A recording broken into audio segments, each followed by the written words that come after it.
Hi there, Lee Farnell here, and thanks for listening to Leading Your Best Life. Today I want to talk about you. I want to talk about you and your lifestyle. I want to talk about you investing in you to be the best you can be, but not only the best, but the healthiest and the happiest and the most content you can be. Here we go. Well, this podcast came about because an old client of mine said to me, I met this guy and I want to do business with them, but they look so unhealthy. I don't know if they're going to die. I mean, he's being, facetious, but he's going, the presentation of the person was, it was not up to, well, he didn't actually say up to my standard, but essentially that was it, because this person I'm talking to was a very healthy, fit person, but he was worried about the level of discipline of the person he was thinking of doing business with. Now, I went, what the hell? My brain doesn't even think that way. But what it does show is that there are people out there. Firstly, we say people like to do business with people they like. People like to do business with people who are like them. Not only that, there are some people there, particularly when we're talking about the high D, high C personality in the DISC profile, who are very results driven, not so much relationship driven, but very much into detail.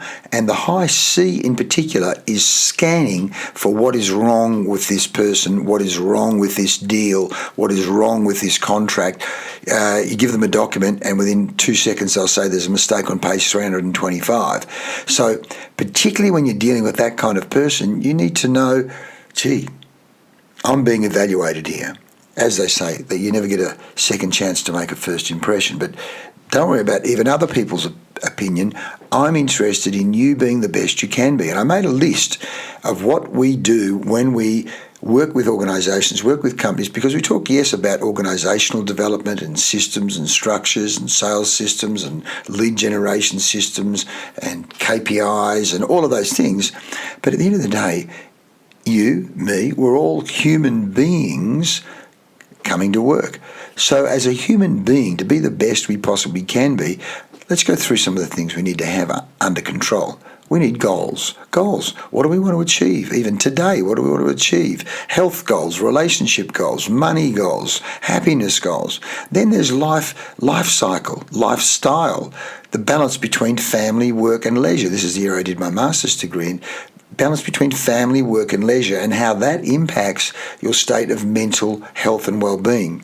Then there's the importance of meditation, calming down, bringing that sympathetic nervous system down, slowing down that fight or flight response rather than I'm running here and I'm running there and I'm drinking cups of coffee here and God damn it, hopefully not smoking, but at the same time, sugar, too much sugar, getting amped up, living on adrenaline instead of serotonin, dopamine, and some of the other endorphins and oxytocin, some of those neurotransmitters. Then so that's meditation, relationships. Who do you surround yourself with? Good people, positive people, or energy suckers and energy sappers? There's emotional intelligence, your ability to understand yourself, me understanding myself, strengths, weaknesses, areas I need to develop. Part of emotional intelligence is self-regulation. If you're talking about meditation and you start to delve into Buddhism and some of the Eastern philosophies, it's like, well, did you let that person upset you? In the sense that, as Sadhguru says, there's no suffering in the external world. It's suffering on the internal world. As people say, we go to these poor villages in India and other places, and the people are happy. How can that be?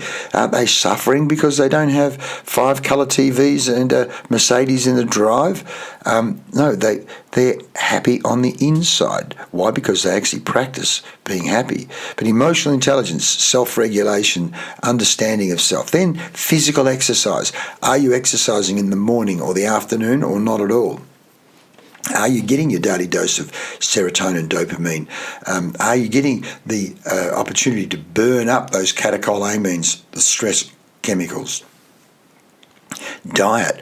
What are you putting into your mouth? What are you eating in terms of green food, whole food? Or are you homing into takeaway food way too often, or high pasta, or high carbohydrate, or high grain, or particularly high sugar? Being conscious of what you're putting in your mouth.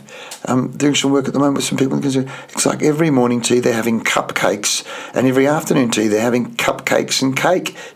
You can't have morning and afternoon tea of cake with no consequences. Then there's your own management of weight. Weight, are you aware of your weight? Is it muscle weight? Is it fat weight? Then personal presentation. What are you looking like when you show up?